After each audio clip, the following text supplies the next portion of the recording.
टाटा एल्क्सी के सर जब नतीजे निकल कर के आए थे, बहुत सारी ब्रोकरेजेस रिपोर्ट आई थी कि देखिए 1 साल में जिस तरीके से इसने गिरावट दिखाई है, तो क्या यहाँ से रिकवरी हो पाएगी? आज जिस तरीके से एक्शन नज़र आ रहा है, बहुत सारे व्यूअर्स इस पर आपकी कॉल सुन कर के आज काफ़ी खुशी-खुशी घर ज़रूर जाएँगे। चलिए, आपने एक और दिग्गज का नाम लिया था, मैं उस पर ही आने वाली थी, एसबीआई।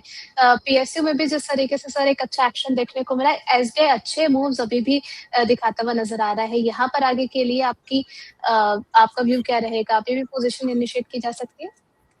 देखिए, अभी फ्रेश लॉन्ग नहीं करना, हम 1100 तक रैली एक्सपेक्ट कर रहे हैं और 1090 के आसपास ये काउंटर ऑलरेडी ट्रेड हो रहा है। तो क्योंकि इसके रिजल्ट भी हैं और रिजल्ट के बाद एक बार वॉलेटिलिटी बन जाती है, तो बेटर ये रहेगा कि कोई रिजल्ट के चलते आप कोई ट्रैप ना हो। तो इसलिए सजेशन ये रहेगा कि अभी यहाँ पर फ्रेश लॉन्ग नहीं करना है, 2 दिन 3 दिन निकलने दीजिए। आज नंबर्स हैं, नंबर्स के बाद कैसा रिएक्ट करता है वहाँ पर तब ट्रेडिंग एक्टिविटी देखनी पड़ेगी, उसके बाद फिर डिसीजन लेंगे। अदरवाइज इन लेवल्स पर तो बाय नहीं करना है। किसी के पास पोजीशन है 1075 के एसएल से बने रहिए।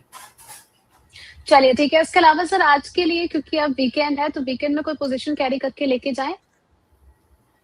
यस, मुझे पता था ये क्वेश्चन आएगा और इसलिए मैं एक स्टॉक लेकर आया हूँ। और ये डे ट्रेडिंग के लिए भी हो सकता है और पोजिशनल ट्रेड भी बना सकते हैं।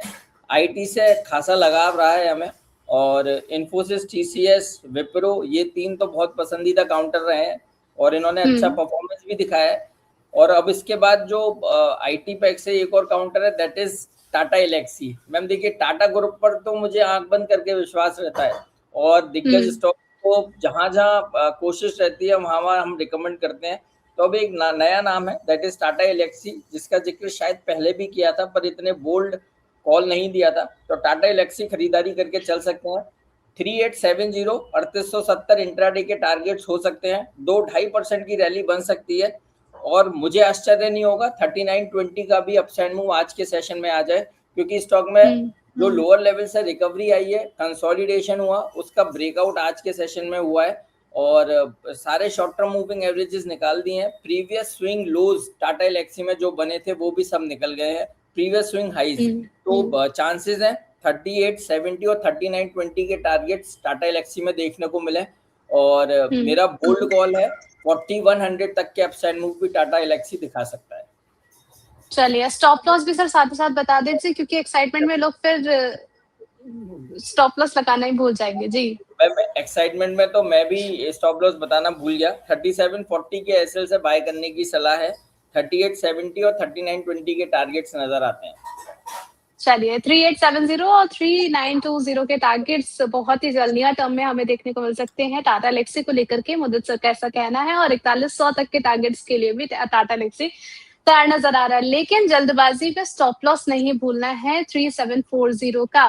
टाटा एल्क्सी के सर जब नतीजे निकल कर के आए थे, बहुत सारी ब्रोकरेजेस रिपोर्ट आई थी कि देखिए 1 साल में जिस तरीके से इसने गिरावट दिखाई है, तो क्या यहाँ से रिकवरी हो पाएगी? आज जिस तरीके से एक्शन नज़र आ रहा है, बहुत सारे व्यूअर्स इस पर आपकी कॉल सुन कर के आज काफ़ी खुशी-खुशी घर ज़रूर जाएँगे, क्योंकि भर-भर के सवाल आ रहे थे जब इसके नतीजे निकल कर के आए थे। अच्छा, लास्ट ट्रेडिंग सेशन में सर हमने एलआईसी पर भी बात की थी, और यहाँ पर जो रिजल्ट्स एलआईसी ने रिपोर्ट किए हैं, स्ट्रॉन्ग नंबर्स रिपोर्ट किए हैं। नेट प्रॉफिट की बात करें तो 23% का जंप हमें देखने को मिला है। 13,992 सीआर का इनका नेट प्रॉफिट रहा है। प्रीमियम इनकम और इंडिविजुअल न्यू बिजनेस दोनों में ही अच्छी ग्रोथ हमें देखने को मिली है।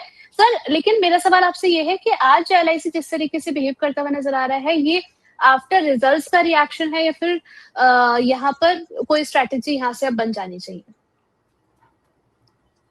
देखिए, बन जानी चाहिए और एलआईसी पे पूरा कॉन्फिडेंस रहता है। और हमने पहले भी बात करी है और भी चैनल्स पे बात की है और सिमिलर क्वेश्चन था, ये एलआईसी चलता नहीं है। और अभी तो आई थिंक वो कुछ खबरें भी थी, गवर्नमेंट ने कुछ ओएफएस के जरिए पोजीशन, यस, तो उसके बाद भी हमने एक ही चीज़ बोला था, इतना आपने वेट किया है, 370 का ऐसा लगा के बने रहिए। तो एलआईसी ने इतनी तो सुनी है कि 370 अभी भी बचा हुआ है और 390 293 के आसपास ट्रेड हो रहा है। एक बाउंस बैक आ सकता है और उस बाउंस बैक में पहला टारगेट 405 का होगा। बहुत छोटा सा ही टारगेट है, आई नो, इससे कुछ होगा नहीं क्योंकि पोजीशंस तो 500 प्लस से भी बनी हुई हैं। बट यहाँ से बाउंस बैक आएगा तो एक उम्मीद हो जाएगी 370 स्ट्रांगली होल्ड कर पाया। और हम्म। वो निकालेगा तो फिर उसके बाद 440 तक की भी उम्मीद बन सकती है। व्यू स्लाइटली यहाँ से हमारा पॉजिटिव है। बहुत अग्रेसिव बाय मत कीजिए, लेकिन यस अगर पॉकेट अलाउ कर रही है और थोड़ा थोड़ा आप कॉस्ट को एवरेज करना चाहते हैं तो ये समझदारी रहेगी, ये सही लेवल रहेंगे। 370 के एचएल से कॉस्ट को एवरेज करने की सलाह है, प्लस एक बार नया बाय कर सकते हैं। एलआईसी तो फिर एलआईसी ही है। चलिए ठीक है, जिंदगी के साथ भी जिंदगी के बाद भी, ये आपने इस बार मिस कर दिया, पिछली बार आपने बोला था।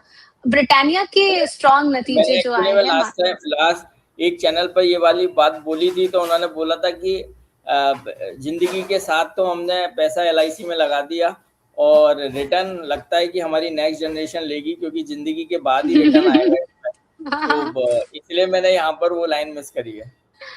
चलिए, ये जाँचते रहना चाहिए कि कहाँ पर क्या मानसिकता बनती हुई जा रही है अलग-अलग चीज़ों को लेकर। अच्छा, ब्रिटानिया के नतीजे निकल कर के आए हैं सर, स्ट्रीट को अच्छे भी नज़र आए और यहाँ से एक अच्छी बाइंग भी यहाँ पे देखने को मिल रही है, 3.5% से ज़्यादा की तेज़ी है। और एफएमसीजी के जितने भी काउंटर्स पर पहले भी आपने बात करी है सर, डाबर हो गया, एचयूएल हो गया, क्या यहाँ पर भी फ्रेश बाइंग करनी चाहिए?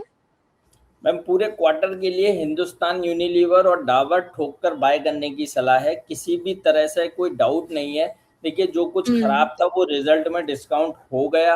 अब इन हुँ, स्टॉक्स में खोने के लिए कुछ बचा नहीं है। और बार बार हम बोलते हैं दिन की शुरुआत हम हिंदुस्तान यूनिलीवर से करते हैं, तो कैसे स्टॉक स्टॉक इतना गिर जाएगा। नो डाउट स्टॉक में करेक्शन है, निफ्टी का हैवी वेट काउंटर है, उसके बाद स्टॉक ने काफ़ी करेक्शन ले लिया है। 7-8% का रिटर्न वो डाउन स्विंग उस दिन रिजल्ट वाले दिन देखने को मिला था। उसके बाद वो स्टॉक कंटिन्यूस उस लेवल के ऊपर ही ट्रेड हो रहा है। तो ये हुँ। चार्ट्स पर तो पॉजिटिव माना जाता है जब तक अपने प्रीवियस स्विंग लोज को स्टॉक होल्ड कर पा रहा है। दैट मीन्स पॉजिटिव है, एक बाउंस बैक देखने को मिल सकता है। तो हमारा व्यू पॉजिटिव है। अब से लेके नेक्स्ट क्वार्टर तक आप अक्टूबर तक इस काउंटर को आप पोर्टफोलियो में सजाइए। मैं 10% तक का रिटर्न एक्सपेक्ट कर रहा हूँ हिंदुस्तान यूनिलीवर से, सिमिलरली डाबर से भी। क्योंकि एफएमसीजी के नंबर्स आप देखेंगे, चाहे नेस्ले उठाइए, ब्रिटानिया उठाइए, टाइटन तो माशाल्लाह कंटिन्यूस तेजी में ही है। तो कहीं भी कोई खराबी नहीं है, जो कुछ डेंट था वो हो चुका है। तो अब एक क्वार्टर के नज़रिए से आप इस स्टॉक को देखेंगे, चाहे हिंदुस्तान यूनिलीवर हो या डाबर हो, खरीदारी का मौका नजर आता है। चलिए ठीक है, आपने एचयूएल और डाबर पे अपना स्टैंस काफ़ी पॉज़िटिव रखा है, हालाँकि हमारे दिन की शुरुआत ब्रिटानिया के साथ होती है। आगे बढ़ चलते हैं अगले सवाल की तरफ। यहाँ पर सर व्यूअर्स के भी कई सारे सवाल हैं। सबसे पहले दीपक जी का सवाल ले लेते हैं। गेल के बारे में जानना चाह रहे हैं सर, 150 का बाइंग प्राइस है इनका। जानना चाह रहे हैं कि क्या यहाँ पर और ऐड किया जा सकता है लॉन्ग टर्म के अकॉर्डिंग? देखिए 150 पे आपने ले रखा है, बहुत ऐसा भी ये काउंटर नहीं है कि आपको बहुत बढ़िया ये रिटर्न दे दे। आपका जो आपको ये इसमें पॉजिटिव रिटर्न जो मिल रहे हैं उसके पीछे का रीज़न है आपकी बाइंग रेट काफ़ी अट्रैक्टिव है। स्टॉक बहुत हुँ, अट्रैक्टिव है, ऐसा मैं नहीं बोल रहा हूँ। है तो ये हुँ, गवर्नमेंट का कहीं न कहीं इस पे इंटरवेंशन तो रहता ही है।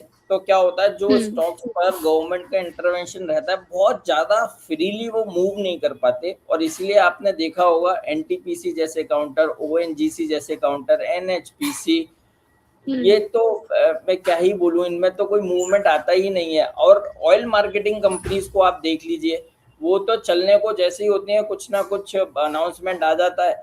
तो इसीलिए गेल में भी ऐसा ही है, बट क्या है कि बाइंग लिए रेट आपका अट्रैक्टिव है, तो इसलिए आपको होल्ड करने की सलाह है। 171 के एसएल से आप बने रहिए, हो सकता है 182 आ जाए, 190 के लेवल्स आ जाएँ, पर एवरेज मत हुँ, कीजिए। और अगर जो पैसा आपके पास स्पेयर है उसके लिए मैं आपको हुँ, सजेस्ट करूंगा हिंदुस्तान यूनिलीवर खरीद लीजिए, टाटा एलेक्सी खरीद लीजिए, डाबर खरीद लीजिए। और अगर इन सब पे भी विश्वास ना हो तो प्राइवेट सेक्टर की दिग्गज बैंक एचडीएफसी बैंक खरीद लीजिए, ये रिटर्न दे जाएंगे।